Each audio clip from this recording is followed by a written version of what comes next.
You're about to hear a new NBC presentation, Cloak and Dagger.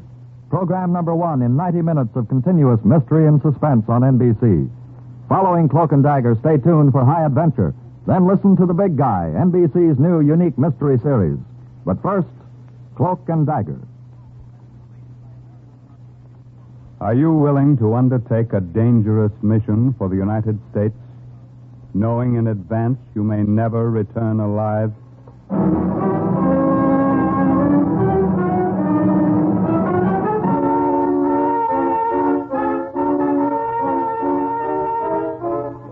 What you have just heard is a question asked during the war of agents of the OSS.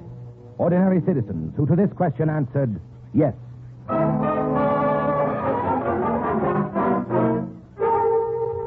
We have the honor at this time to present a former OSS officer, co-author of the book Cloak and Dagger, upon which this series is based, Colonel Corey Ford. Thank you. OSS, the Office of Strategic Services, was America's top secret intelligence agency during the war. It was this country's first all-out effort in black warfare, dropping undercover operators behind enemy lines, organizing local partisans to blow bridges and dynamite tunnels, outwitting the best spy systems of Europe and Asia. The success of OSS is known, but the story behind that success, the story of the everyday, average Americans of every race and creed and color who risked their lives knowing all too well that if they were caught, they would face torture and probably death, is what Alistair McBain and I have tried to tell in Cloak and Dagger. We feel it is a story in which every American can take deep pride.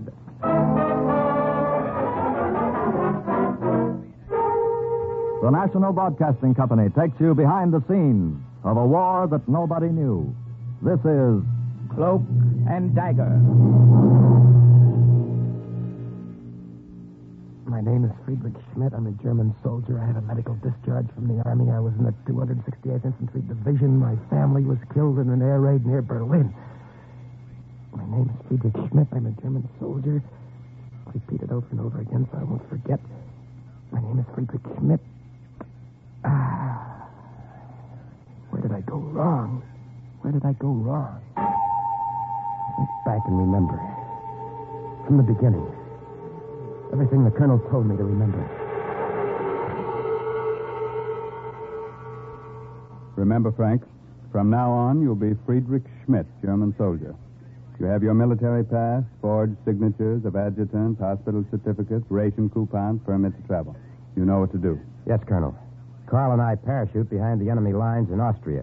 We radio back information on the strength and location of German troops around Innsbruck. You realize there'll be no help from headquarters? No contact waiting for you below? Well, sir, Carl knows the country, and his sister is still living there. I needn't tell you the risk you're taking. Of course, you'll land in American uniform, so in case you're picked up immediately, you'll be treated as prisoners of war. However, later, if you're caught out of uniform in enemy country, I think I know what to expect, sir. All right, then. Just one more thing. The information we're after is vital. The Third Army is closing in fast, and we must know what's ahead for them. I'll expect your first message in 10 days. You'll have it, sir. Oh, and, by the way, Colonel. Yes? Don't forget to have that package mailed to Rhode Island for me next month. It's my father's birthday.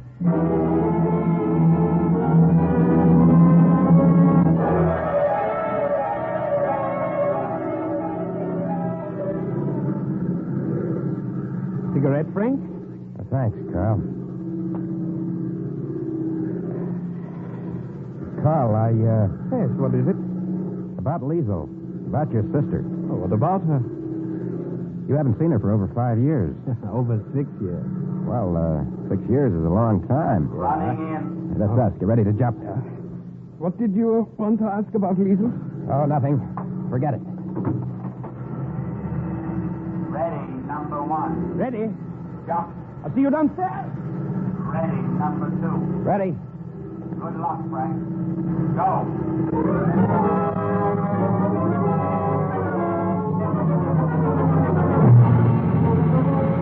I heard the crack of the parachute as it snapped open. I looked down. I saw a patch of snow in the valley, spreading wider and wider in the moonlight, like a blot of milk spilled on a kitchen table. And I thought of Carl's sister, And the question I didn't have the courage to ask him. You all right, Frank? Yeah, I'm okay. Well, we made it. The first step. Yeah.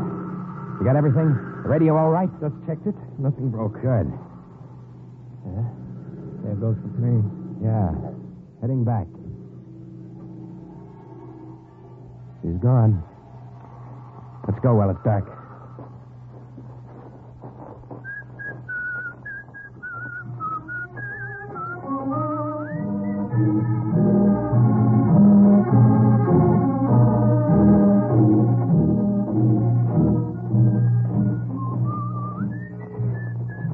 Sun's starting to come up.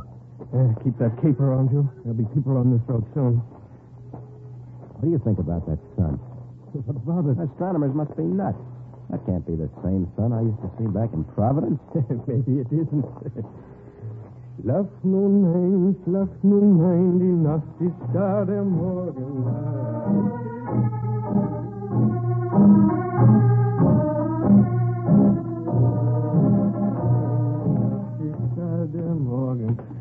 What is that? You've been singing that for hours. What is that, a kid's lullaby? I made it up. Oh? Made it up for Lisa when she was a little girl. I used to sing it to sleep with it. Oh. Frank, Yeah? on the plane, before we jumped, there was something you wanted to ask me about her. What was it? Listen. Here comes a cart. Watch your cape. Don't let the wind blow it. Yeah. Heil Hitler. Good morning, Fräulein. Heil Hitler. Guten Morgen. How many kilometers until the railroad station? About 2 kilometers. Feeling down. Dankeschön. Good, only 2 more. This rucksack weighs a ton. Hope there's no standing room on that train. I hope there aren't too many German officers. Come on.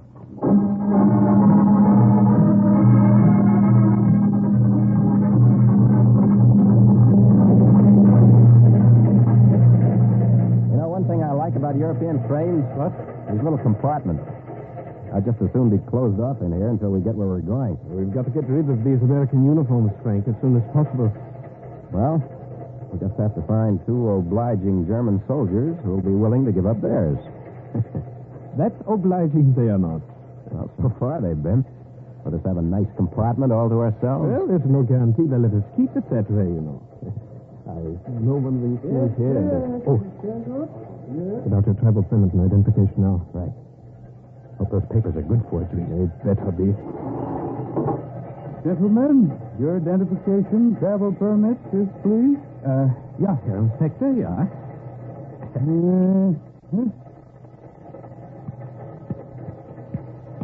Now, yours, if you please, Herr Lieutenant. Here you are. Huh? Here are your papers, Herr Lieutenant. These seem to be in order. Dankeschön. How much longer till we get there? About 30 minutes. You think he was suspicious? Well, he didn't act it. Just the same as anyone else comes. If you have to take off your cape, take it off in one motion. Your jacket with it. We might get away with a khaki shirt. Our luck's held out so far. Maybe nobody will come. Let's hope so. Oh, here comes company. Here comes trouble. May I share your compartment, gentlemen? Yeah, of course, Herr Hauptmann. It's stuffy in here. Why don't you remove your cape? Well, it was so cold in the snow country where both of us just back from there. It will take us time to thaw out. Join me in some snaps, gentlemen. Danke. And you? Dankeschön. The trains. Either too stuffy or too drafty. They're all badly on down since the war. You warmer now? Oh, much. Then remove your capes. I perspire looking at you. Well, Go on, take them off. The Hauptmann is right. It is hot. Better. Yeah, much better. Are you going to Salzburg? no, instinct. Sure. You must forgive me. Perhaps it's the heat. Perhaps too much of this bottle. But I'm going to stretch out in the empty compartment next door. I'd appreciate it if you gentlemen would wake me when we get off at your station. Well, I will be happy to. Well, then I'll see you again. You'll see me again and soon. Wait here with the radio. What are you going to do? Our friend was warm. I'll help him out by relieving him of his uniform. No, Carl, no. They'll find his body before we get to anything. They'll find it on the roadbed 2 days from now. No, Carl, you can't take that risk. One of us in German uniform would help. Wait here.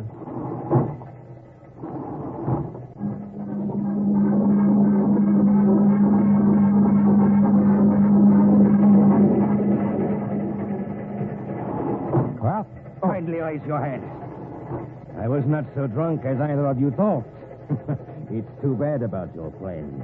An unfortunate accident. He fell from the train. A pity. It was as if I were standing 3 feet behind myself, watching myself knock the Luger out of his hand, watch my fingers go around his throat. He gave a few convulsive jerks, and then he was still. In his hand, he held a button he had ripped from my shirt. For some reason, I reached down and I took it from him. The next few minutes, I worked fast. The train was slowing down. I stuffed my uniform into the rucksack where the radio was and borrowed his. It wasn't a perfect fit. German uniforms never are. And this German wouldn't be needing his anymore. I opened the door of the compartment and for the second time that day, jumped to German soil. Think slowly now. Somewhere from that moment on, I made the mistake. Where did I go wrong? Where did I make that mistake? You've made a mistake, Herr Leutnant. My brother is not in Austria. Please listen to me. Carl was with me. We were both coming here together before the accident on the train. You're mistaken. My brother's not in Austria. Liesel, I'm taking a chance coming here at all. I only have Carl's word that you'll help me. My brother is not in Austria. Look, I'm tired. I'm hungry. Liesel, for Carl. There's not much to eat. Some bread and some soup. Sit down. I'll bring it to you.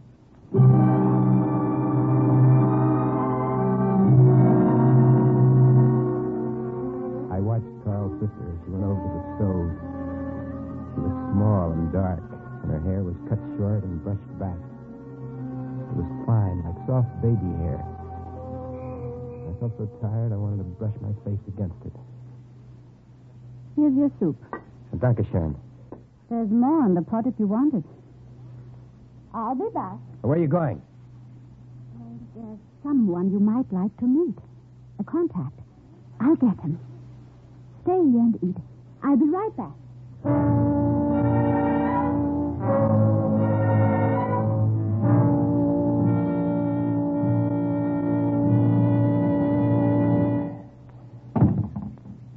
I see you finished the soup. Yeah. I hope it isn't all you have. Oh, no. It's all right. Where's your friend? Friend? Oh, you mean, he's coming. He's coming soon. Good. Carl said you'd be in touch with the Austrian partisans. I need help, Liesel. I need all the help I can get. My friend should be here any minute. I think I'll wash the dishes now. Since everything around us is in such disorder, I like to keep some order about myself. Here, I'll wipe. You mind? If you like.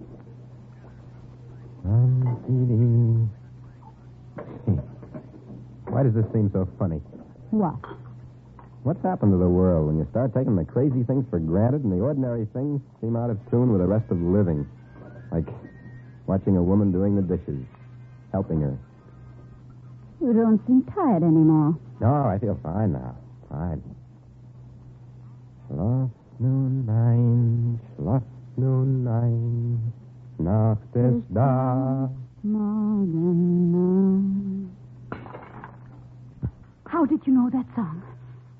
Carl. Carl was singing it. Oh, my Lord. Oh, Liesel, what is it? You're pale as a ghost. I didn't know. Oh, Lord, I didn't know. You didn't know what? What are you talking about? The Gestapo is coming. I told them you were here. What did you say? The Commandant, Gubner, he suspected me for a long time, but he's had no proof. I thought he had sent you to trick me. I was afraid. Are you telling me the truth? Yes. Are you telling me the truth now? I swear. I'll shake it out of you. Oh, You don't... you've got to trust me. You have no one else to turn to now. You've got to trust me. Oh, you've got to dress me. Kill you. I ought to kill you. Now, listen to me. You can get out of the back door now if you want. Oh, but no, you won't get far there. Oh, you better go down there, to the cellar. And trust me. Open up in there. I have no choice. Quick, that door. It leads to the cellar. Go quickly. Open up. In a minute. Well, where is he? Gone. Gone? What do you mean gone? Well, I tried to keep him here. I couldn't without arousing his suspicion. Yeah. So I, Yeah? Well, you asked me not to do that, remember? Yeah, go on. Well, he was only passing through. He said he had a friend in the mountains. In a hut in the mountains. He told me where it was. You'll take us then. Now. Of course. Sergeant, Just follow me. round up the men. Ja, Herr Kommandant. After you, Liesel. I needn't tell you you're doing a great service for the fatherland. Take your hands off me. I've given enough proof of my loyalty.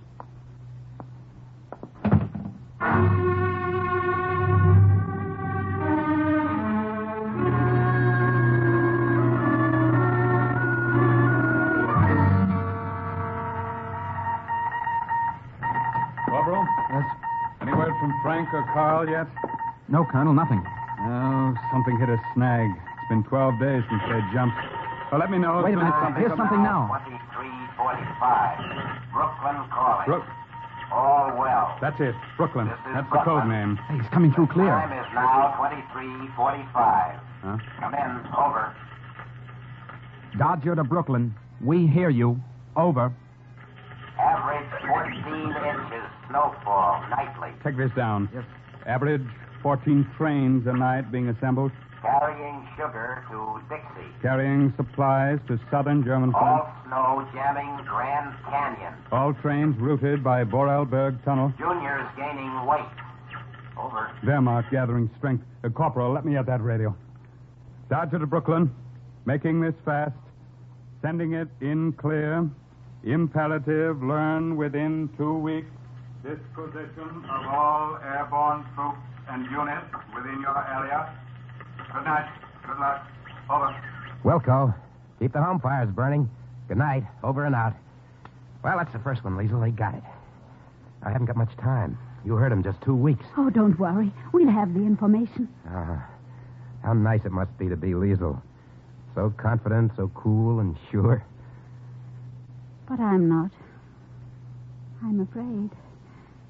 I don't sleep at night. I'm afraid all the time. Oh, Freddie. Liesel.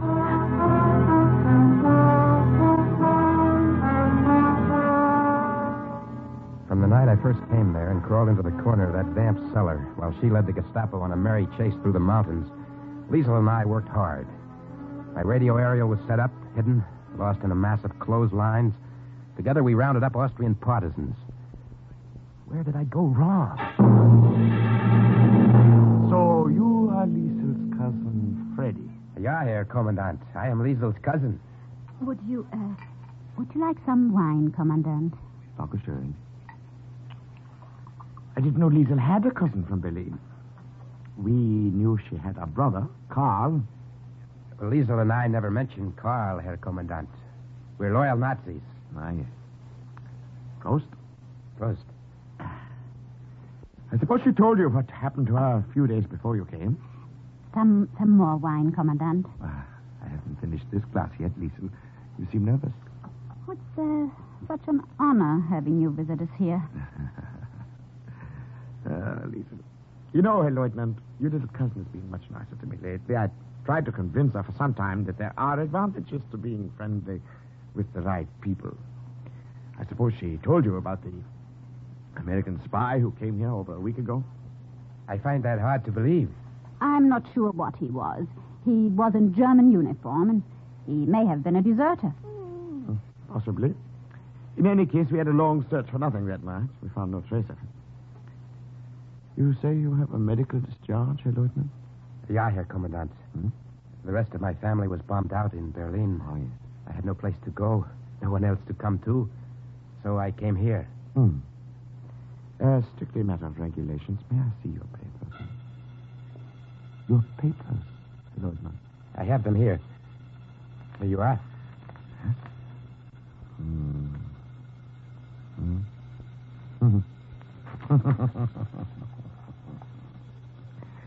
You know, Herr Lieutenant, this is the first time I've seen one of these filled out correctly. Thank you for the wine, Lisa. With your permission, I'll come back again.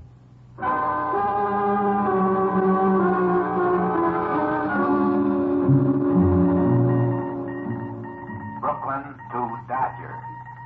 Heavy shipment of pianos to Dixie. Brooklyn to Dagger. Bricklayers Union schedule heavy meetings in Dixie. Brooklyn to Dagger. Maybe slight delay. Home team will travel. Over and out. What's the matter, Colonel? They must be closing in on him. Home team will travel. That means he's got to move the radio.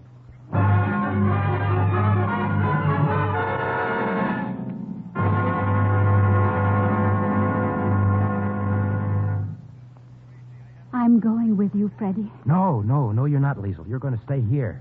If we both leave when I move the radio, Gubner's sure to be suspicious. But, Freddie... You go to Fritz Heimer. Tell him to send a courier to the other town. Tell him I'll be there tomorrow night. All right. Anything you say. Here. Let me sew on that button for you. No, it's all right. I'll do it. Take my mind off things. You're tired.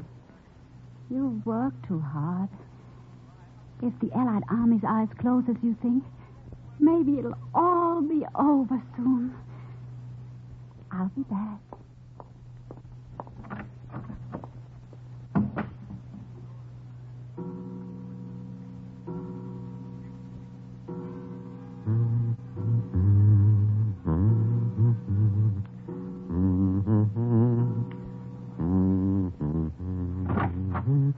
Liesel?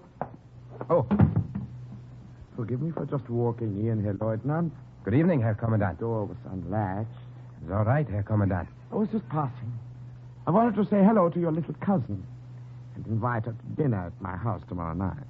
Do you think perhaps she will come this time? Perhaps, Herr Kommandant. Women are never very easy to figure. No, you're right there. What are you doing? Don't let me interrupt you. Oh, just this button. It came off. So I see.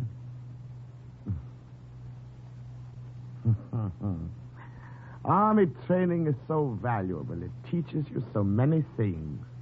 Even sewing on a button. I'll tell Liesel you were here. That's very obliging of you. Only I believe you will not be in a position to tell her anything.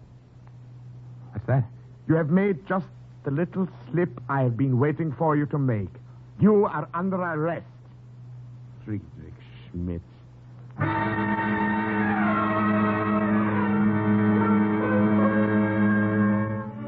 many things to remember. An American cigarette could give me away, an English match, laundry marks, and clothing. Cut 'em out, patch 'em up. It'll... Yes. Now I know where I made the mistake. The button. Americans sew them on in crisscross. Europeans in parallel. I was nervous and I forgot the button. And Gubner saw me.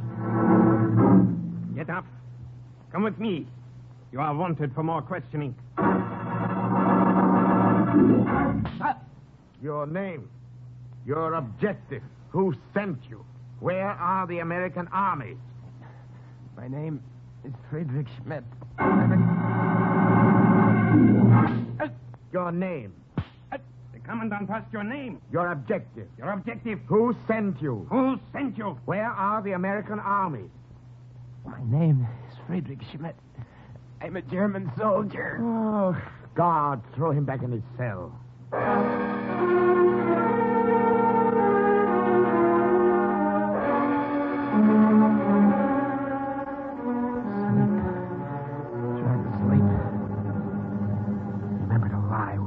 Take me out again for questioning. I wonder if Liesel got away. You're going on a journey, Schmidt. To another camp where they have even more persuasive ways of making you talk. I shall escort you there myself. My name is... Get up! I said get up!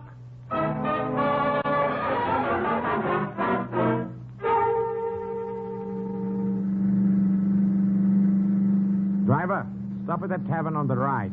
Ja, Herr Kommandant. It's a pity, Schmidt.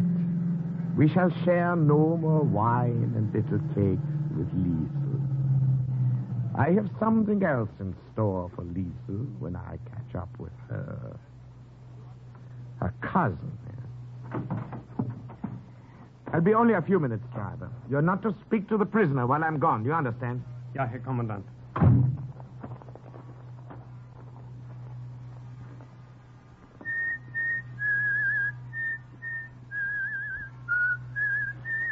Frank, listen. He won't catch up with Liesel because she's with friends. Carl. So you think a little fall from a train could kill me? Herr Gubner wants to know where the American armies are. He'll find out soon enough. It was your messages, Frank, that brought them there. They are. Carl, I don't believe it. Listen to me, Frank. Listen to me.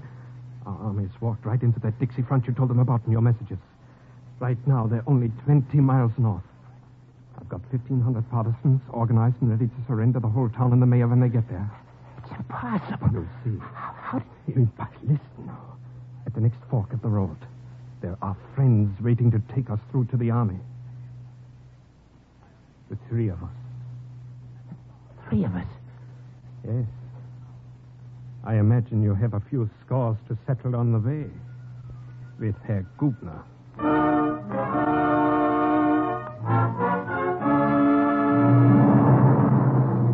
It wasn't coincidence, but a forged transfer that made Carl driver of that car. It wasn't luck, but carefully planned inside information that told the OSS exactly where Frank Baker was. It led to his release, that closed the drawer finally on file number 2218 with the words, "Mission accomplished." And Carl's story, Carl's adventures, also based on actual incidents, is file number 2219 in next week's Cloak and Dagger.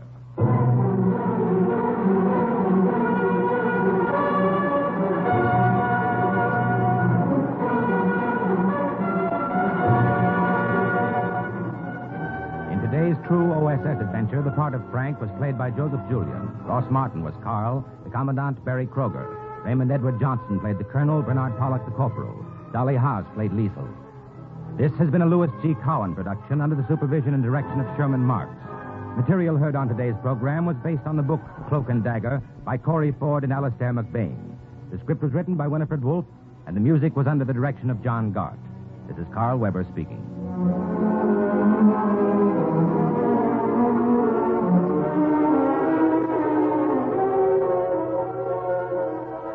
You have just heard the first of your new NBC Sunday afternoon mysteries. Stay tuned now for high adventure, thrilling stories of action and suspense. Then be sure to hear The Big Guy, an exciting and different kind of detective. Now keep tuned for number 2 in NBC's new Sunday afternoon mystery lineup,